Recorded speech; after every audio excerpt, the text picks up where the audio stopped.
in verse 2, and God spake unto Moses and said unto him, I am the Lord. He said, this is Brother Barrett's thought from his message today. At first glance, Exodus 6:2 seems simple, just an introductory phrase. But buried within these few words is a profound and powerful revelation of the Almighty's identity. God speaks to Moses not with new instructions, but with an affirmation of who he is. I am the Lord. When God says, I am the Lord, he's not just identifying himself, he is asserting his unmatched power.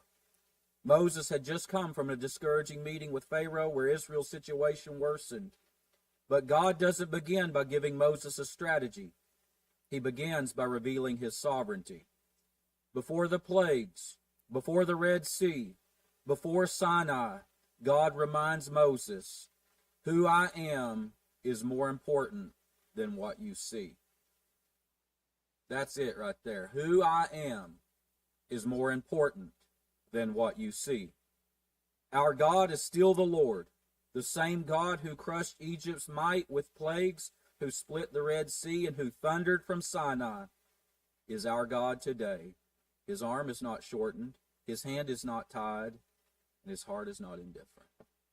And so, Brother Jesse, thank you. You and Brother Harrelson are tracking on the same wavelength today. I appreciate the reminder that he is Lord. Before anything else, he is Lord. And we're dismissed to our classes.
All right.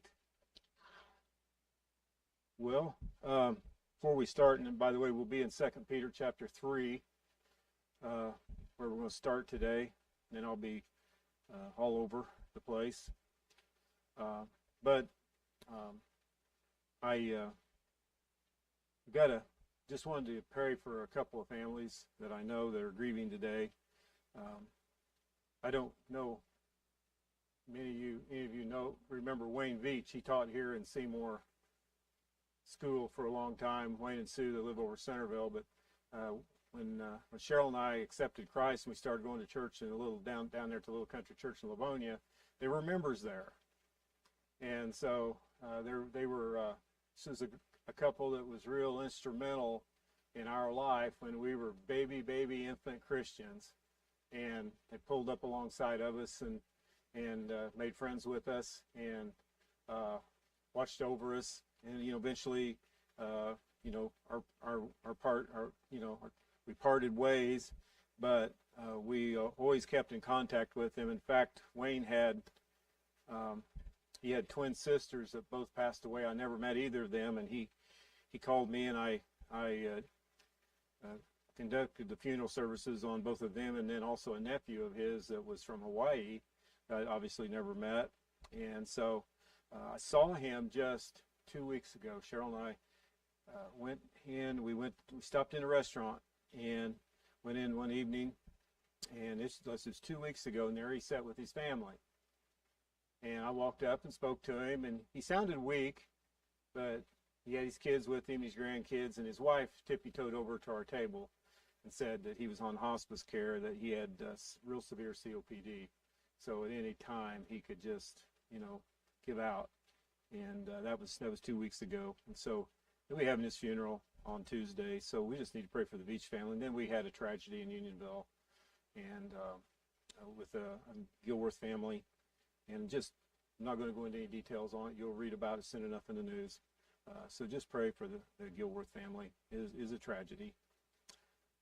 Anyway, we finished up with our study on Jude, and I prayed a lot about what I was going to be doing for the next Sunday school study. At one point, I thought I was going to be doing James. But the Lord led me in a different direction.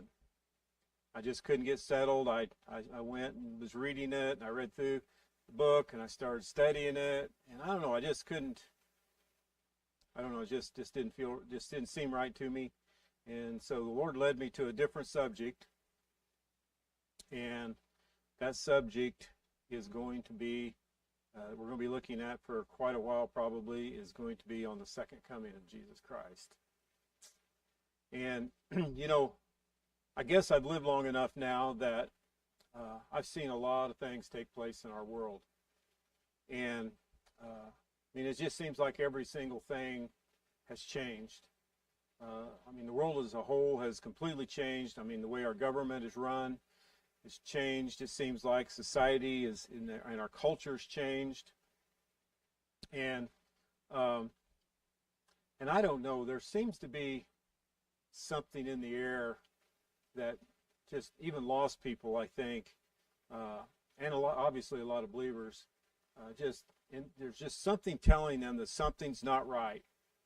And it seems almost to the point like a lot of people are anxious, or they're struggling with anxiety. In fact, have you ever seen a time when so many people struggle with anxiety? I've never heard that word so much as I have in the last 10 or 15 years.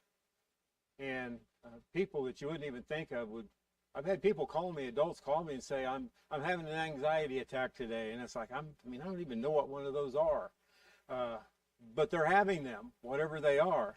And it's, something, there's an alarm system going off inside of them that's telling them something's wrong, but they don't know what it is.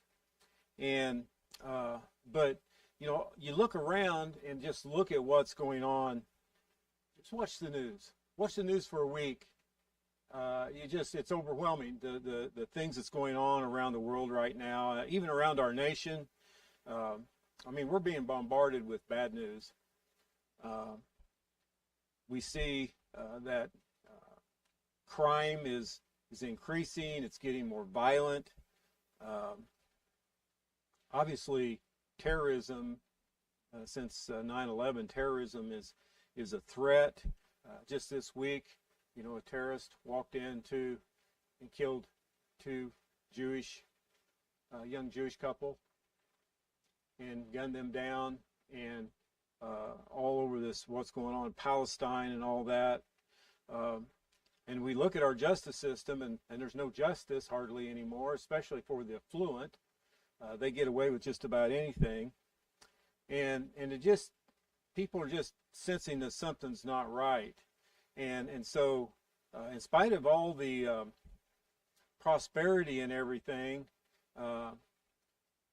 we look around us. Our world our healthcare system is overloaded. And why is that? I was talking to, I got a call from a lady whose brother found out he had cancer. And it took him like 6 or 7 weeks just to get in to see a doctor. And they knew what was going on. It's like, are you crazy? It took me 10 weeks to get a test, if you remember right. It took me 6 weeks to get my first appointment. And it was like, oh, well, we need to run a test. And that was basically it. And it was another 4 weeks, 10 weeks. I talked to a person in the last couple of weeks that had found out they had pancreatic cancer, which is very aggressive. And they knew it, and they know it, and they were going to like, maybe we'll work you in 4 or 5 weeks. And the guy said, I ain't got 4 or 5 weeks. You get me in today. I don't care what's going on. But they're overloaded. And I was reading that 25% of Americans will be diagnosed with a mental disorder this year. 25%. Actually, it's 26%. And then we look at the craziness going on, the sexual revolution that's going on, and all this. I mean, the morning that I was preparing this, I was writing my introduction to this study. The Supreme Court was reading children's books to try to determine if they were fit for the school. I mean, what has happened? And so things have just went crazy. And but in the middle of all this, I was also thinking about how long I've heard people say the sky is falling. Maybe it's because I pay attention, and I pay attention, but for as long as I can remember, since I was a brand new Christian, people's been yelling that the sky is falling. And you know, as Christians, I know that the church has always been anxiously awaiting the rapture of the church and the second coming of Christ. And we've used every single great struggle to justify that it's coming. I was reading some history on the Civil War one time, and I guess during the Civil War there was a strong belief that Jesus Christ was about to come. And you know that hymn, the Battle Hymn of Republic? Did you realize that was written for the Civil War? I did not know that. I thought that song was something that come out of the Revolutionary War. But if you listen to the words of it, it says, "Mine eyes have seen the glory of the coming of the Lord. He is trampling out the vintage where the grapes of wrath are stored. He has loosed the faithful lightning of his terrible swift sword. His truth is marching on." It says, "He is sifting out the hearts of men before the judgment seat while God marches on." And that was written during the Civil War. So they were obviously had that mindset. And then I know during World War I and World War II, there was the same response. We all remember Y2K and the craziness that went on that. And that spawned the prepper movement that's still alive and well. I mean, people are still hoarding guns and ammo and food and water and everything else they can get, garden seeds, and you name it, they're hoarding it. Huh? Kerosene lamps. You can't believe how many people call me and want to buy 5-gallon buckets of honey. You know, just in case. And, you know, Y2K came along. Not Y2K, but 9/11 came along and added fuel to the fire. And then obviously when COVID-19 hit, things picked up again. But on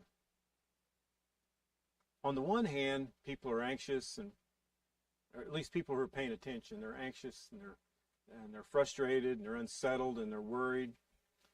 But I think they've also heard people cry wolf so many times that they're beginning to get comfortable and not paying a lot of attention. And I mean, we're living in a world that's paying no attention to what's going on around them. And not only that, our president's promising this, what he called it, the new golden age of America. Now, what's that speak of? Peace and prosperity. And I'm going to get into some of those things more in depth as we go down, as I work down through this study. But anyway,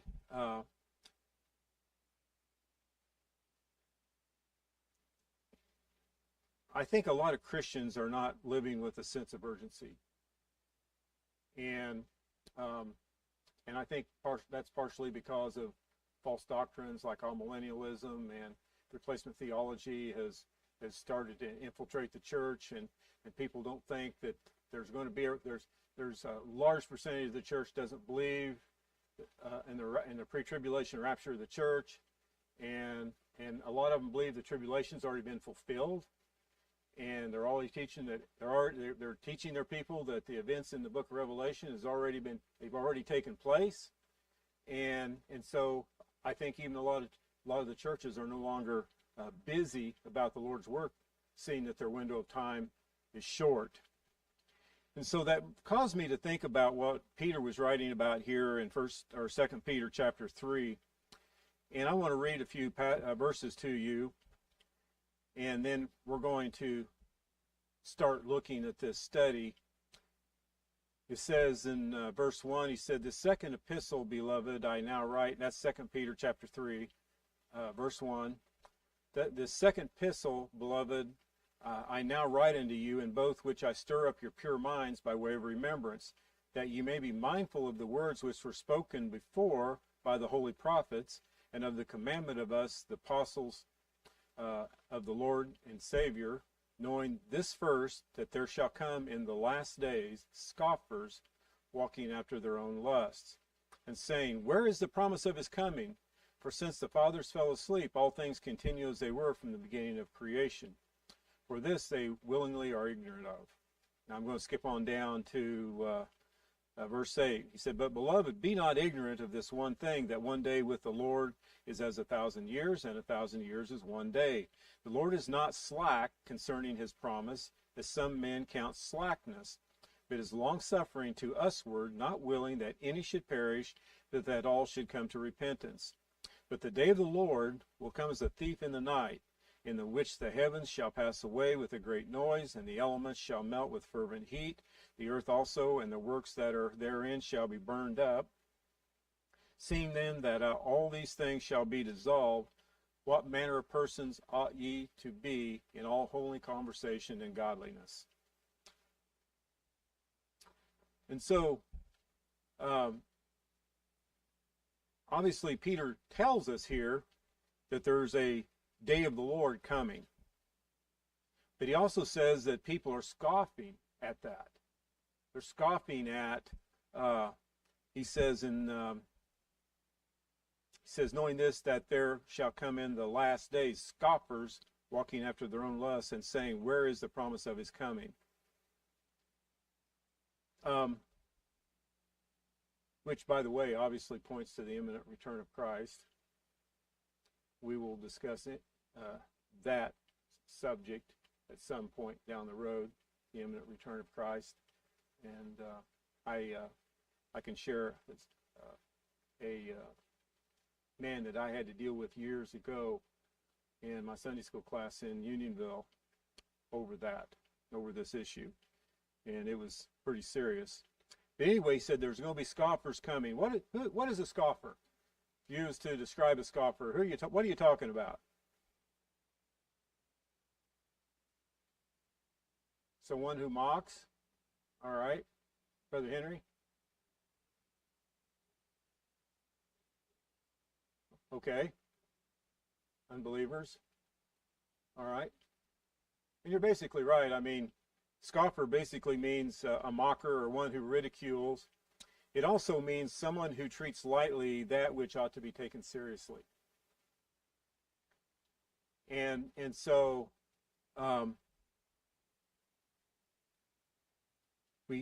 Peter says that people are scoffing about the coming of the Lord. Now, is this the first time that people have scoffed in the Bible? I wonder what Noah went through when he was building the ark.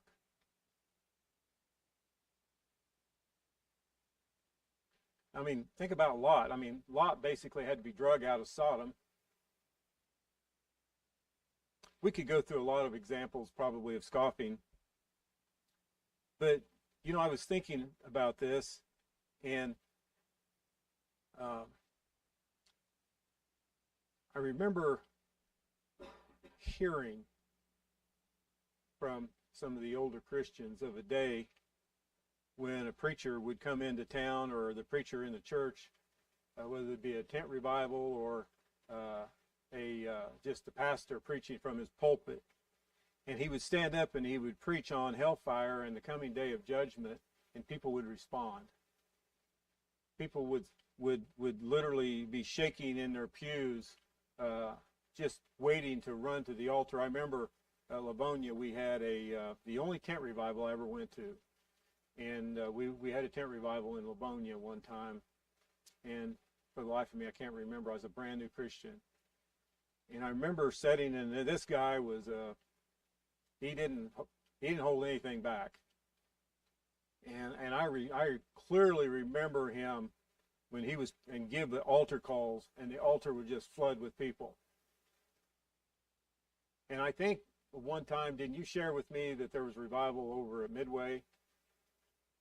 Was that a tent revival? Almost 3 weeks. I mean, when was the last time you heard about that? 45 people saved. There wasn't that many at Livonia, but there was a goodly number of folks that were saved during that time. But people used to respond to the preaching of the Word of God.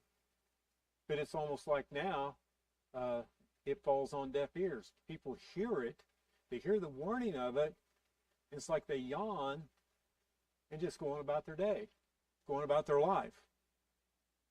And so I think people are scoffing because they don't fear hell, they don't believe in hell, they don't believe and think about a day of judgment.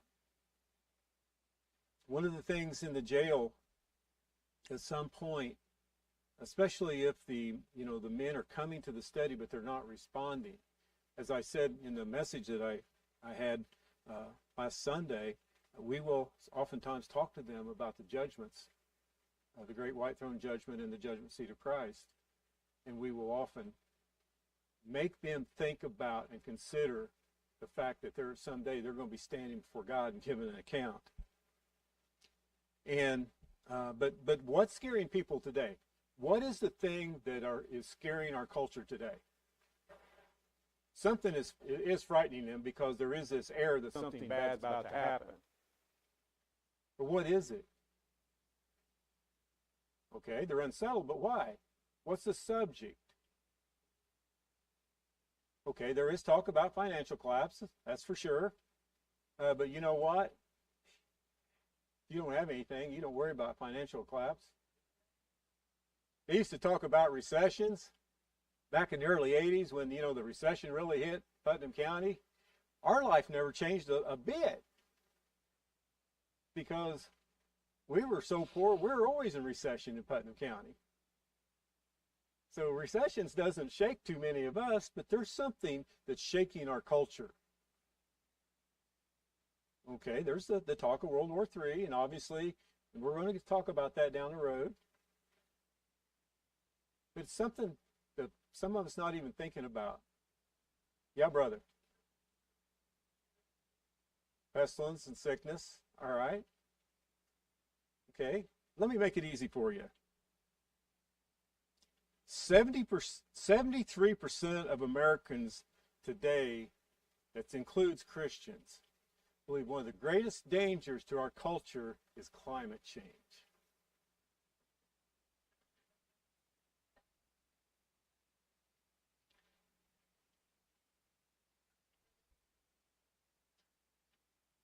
What do you mean are they worried about it? This is the biggest threat to mankind that has ever been. Why do you think we're having these terrible storms and hurricanes and everything? Why are we having derechos? We never had derechos before.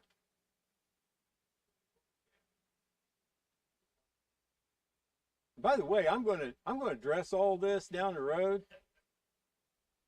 But and I'm old enough to remember, and most of you probably are, except a couple of you youngins probably don't remember. You probably don't know what I'm talking about when I'm talking about acid rain. You remember that? You had to have been little, but you remember when they first had started with acid rain. And I remember when I got out of high school, I went to work in the coal mine down at Unionville. That was the best job around. I didn't have any reason to go to college. Why would you want to go to college and get out and make $15,000 a year? We can go to the coal mine and make a lot more than that.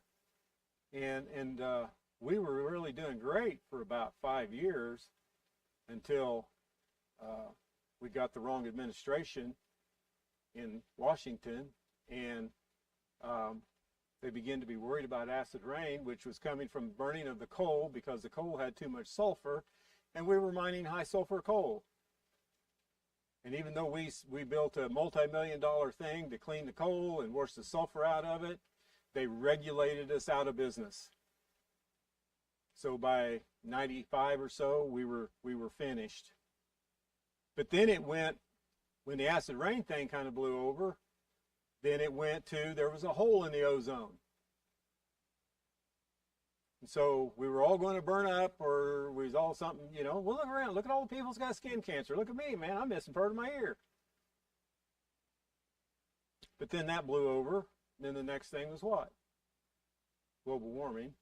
By the way, when I was in high school, they were talking about the next coming ice age. You remember? I mean, honestly.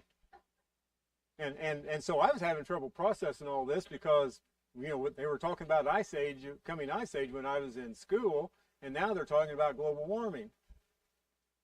And then all these regulations. Look at all the regulations that came in, and now they're talking about carbon footprints and all of these things, and then all of a sudden we're not getting hotter, we're getting colder. So they've changed it to climate change. And why are we having climate change?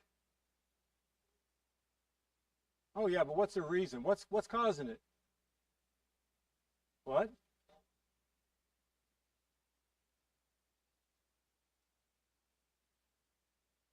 Okay, yeah, the technology we have, but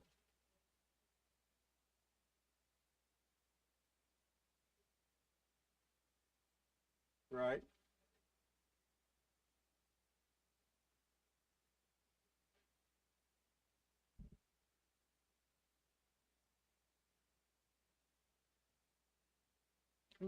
Yeah, but oh, 3 cars.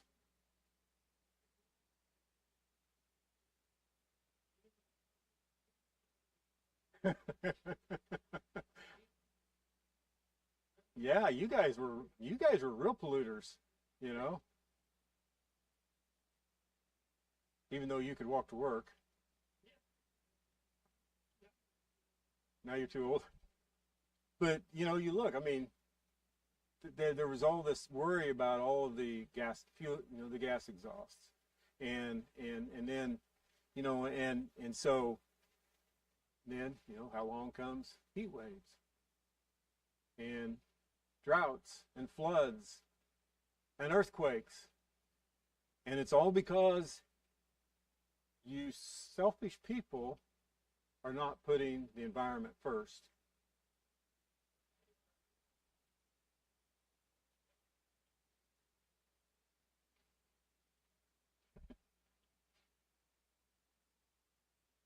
I mean, why do you think that the last administration shut down all the oil rigs? I mean, they do that. Why do they shut down the pipelines? They do that because they're trying to force us into this climate change thing, which, by the way, isn't about the environment. Listen, that's another, we're not even going to go there.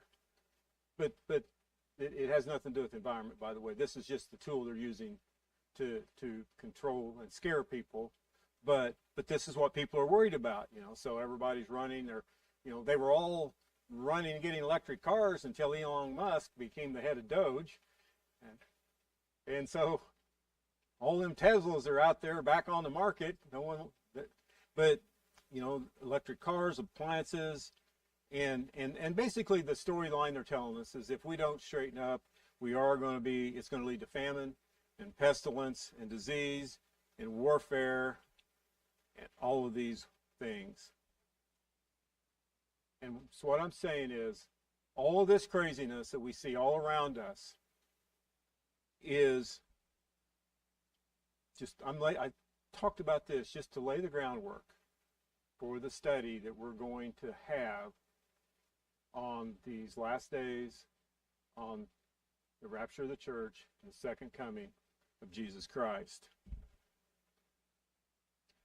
When you look at the Bible, prophecy occupies at least a fifth of the Bible is prophecy. And a third of that fifth speaks of the second coming of Jesus Christ. And when there's I think over 300 prophecies concerning Christ in the Bible, only 109 of those were fulfilled in his first coming. And so we have all of these other prophecies that's not fulfilled, and I mean there is hundreds of verses that refer to the second coming of Christ through the Bible. And in the New Testament alone, there's around 330 direct references to the second coming of Christ. Obviously, we're not going to look at all those. And next to the subject of faith, the second coming of Christ is one of the most dominant subjects in the New Testament. In fact, Jesus himself referred to it 21 times. And so, for me, when I was considering what to study and everything as a Sunday school lesson, I think sometimes we have to be reminded of what's going on, what's coming, to help us to become more aware and to instill in us a sense of urgency. That we need to be busy about the Lord's work. When we first when we closed our church in Unionville, and we moved into First Baptist in Unionville, and they had a younger pastor there, and he was there just a short time before he resigned after we joined fellowship there. But we went on a little mission trip to Branson. We went down there to do Sundays Bible, like vacation Bible schools in the campgrounds down there at Branson, which I'd never heard of that kind of ministry, but I was shocked at the dozens and dozens of kids, lost kids that came to those. Anyway, he and I had a lot of time to talk, and he told me one evening, we were sitting around, we had a campfire going, and the kids were roasting hot dogs or whatever the youth were, and we were talking about the Bible, and he said, I do not preach on prophecy. I'll never preach out of the book of Revelation. I'll never preach any of that. And I said, how come? And he said, because I won't be here when that happens. So I see no need to preach on those things. And but he also had a group of people who didn't live with a sense of urgency. They weren't anticipating Christ coming. It wasn't affecting their life. They were still living their lives like they were. And so, obviously we know that climate change or acid rain or any of those things, that's not going to be the thing that's going to, those are not going to be issues. It's going to be the issue that the world needs to be concerned about, and we need to be aware of and reminded of, is that Jesus Christ will be coming again at some point. So I want you to turn to John chapter 13.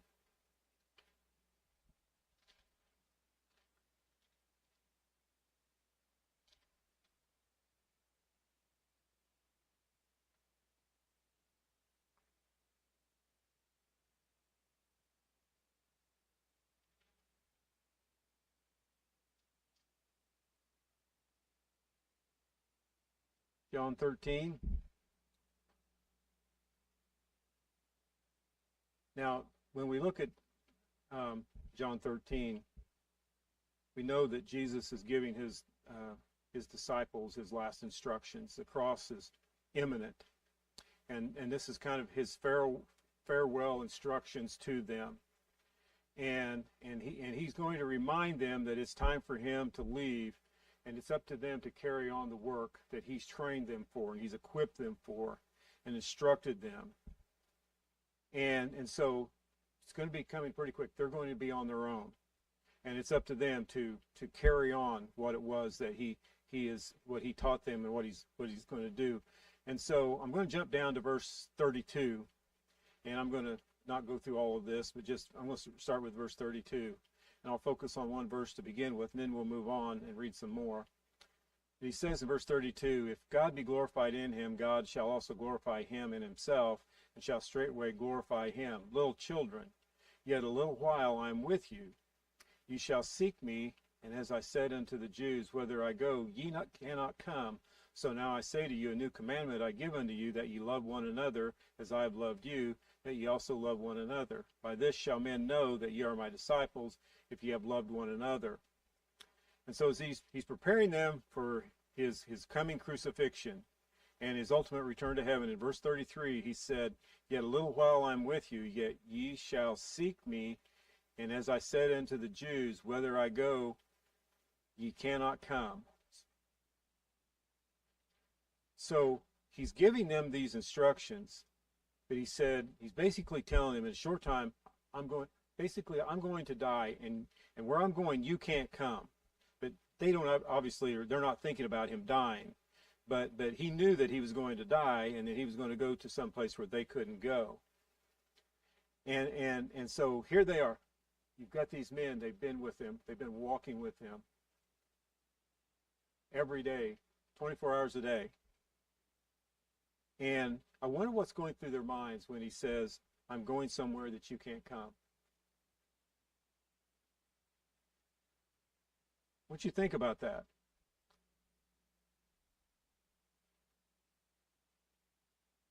I mean, they're probably thinking, how are we going to, why can't we go with him? How can we get to where he's going?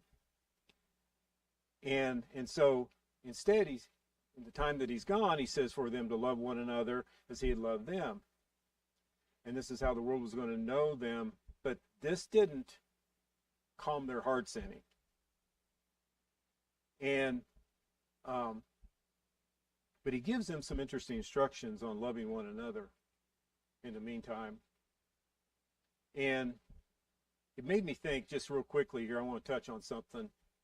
How was it he said that? He said, a new commandment I give unto you, that ye love one another as I have loved you, that ye also love one another. By this shall all men know that ye are my disciples, if ye have love one for another. So he's telling them they can't come. He's going somewhere where they can't come. He's telling them that this is how the Lord knows they're his disciples, if they love one another. And I just want to touch on this real briefly. Is that what the world sees from the church today, from Christians? What do they see? If you could put yourself in the shoes of a lost person standing in Seymour, Iowa, or Unionville, Missouri, or wherever you're at, and you're looking at the church, what would you see?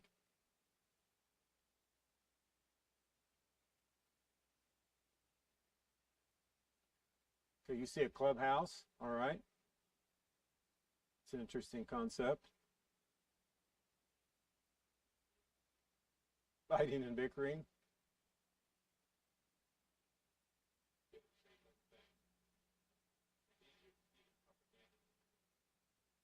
Okay.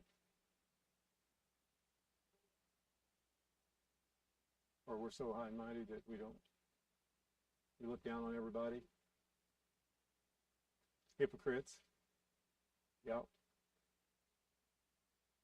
Remember one time we had not here, but the church I used to be in, we would have a monthly business meeting. Bad idea, but I didn't realize that. And so, we had to talk about everything. And so, for some reason, everyone saw the need to vote on the budget every month and all those things. But that said, on many occasions, I've seen those business meetings turn into a free-for-all. And usually over nothing, but a lot of times nitpicking at either someone other in the church or at the pastor. And I remember one night we were trying to decide. The pastor was having trouble with his eyes, and all he wanted was to take the fluorescent light out of his office and put a LED light in his office. That's all he wanted. And I don't even know why he felt the need to ask anyone's permission, why he just didn't go get the thing and put it in. But he felt the need to bring it up. And so, sure, we'll do that. And before we knew it, we was in the middle of a almost $200,000 renovation. And one guy took it upon himself to go buy fluorescent lights and put all through the church, because he was the head of a committee, and come back to another business meeting, and the only thing the pastor didn't get was the LED light over his desk. And before it was over, we were having a free-for-all. Now, I only say that because when that happened, that happened on a whatever night it was, a Wednesday night or whatever. The next morning at 8 o'clock, I walked in the local lumber yard and said, "Wow, I heard you guys had a gangbanger down there there was a doozy down there at the church last night." I said, "Really? Where'd you hear that?" But he wouldn't tell me. What were the people seeing? Conflict. Do they see us loving one another? No.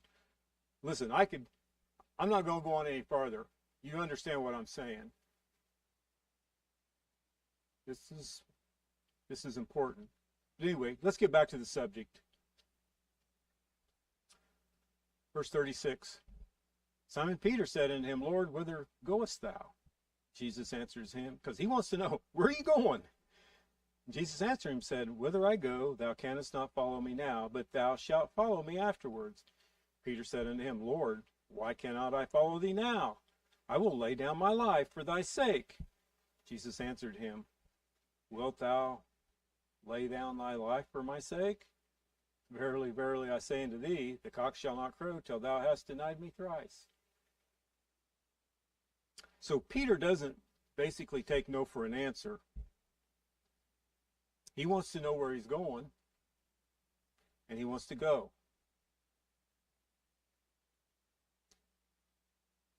I remember when I was a little boy, and I got big enough to go with my dad. Of course, I was the oldest in the family, and so once in a while, maybe on a Saturday morning, Dad would take me with him somewhere. He'd go into town, do business, or whatever. Anytime I could be with my dad, that's all I wanted. I remember there was times where he said, "No, you can't come." I'd hear him telling Mom. I'd sneak in, I'd hear him telling Mom, "I need to go into town, I need to take care of some business." And so I'd immediately start whining to go with him. And so I would whine and whine and whine until he finally got sick of it. And sometimes I'd even follow him out to the truck. And he'd finally turn around. Now, the only way he could shut me up was this. He would say, "I'm going to go see a man about a dog." That was his way of saying you can't go. He never brought the dog home. We always looked for the dog. The dog never came. But here's the thing. There was times that I couldn't go with him. There was things that he had to do that were adult things that I couldn't go. And Peter's having a struggle with those things. He's not taking no for an answer. In fact, I want you to think about it. How did this work out for Peter? I mean, what happened? Jesus was arrested later that night, and they took him, and what did Peter do? He followed him, and then he denied him. He followed him. He didn't pay attention. He got himself in the middle of something that he couldn't handle. Before he knew it, he had denied him. The Lord knew these things was going to be taking place. And so I want to leave you with this thought, and this is where we'll pick up next week. Jesus said in chapter 14, said, "Let not your heart be troubled. You believe in God, believe also in me. In my Father's house are many mansions. If it were not so, I would have told you. I go to prepare a place for you. And if I go, prepare a place for you, I will come again and receive you unto myself, that where I am, there you may be also."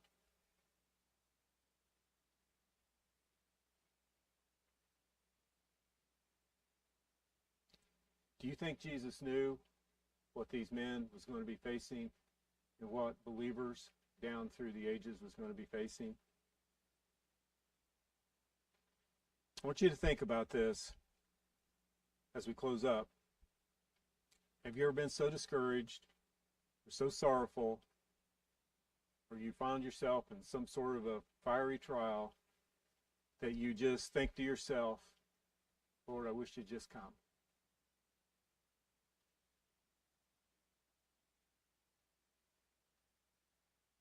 We'll stop right there.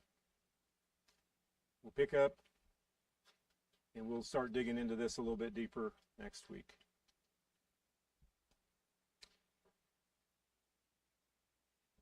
Brother Ken, would you close this in prayer, please, this morning?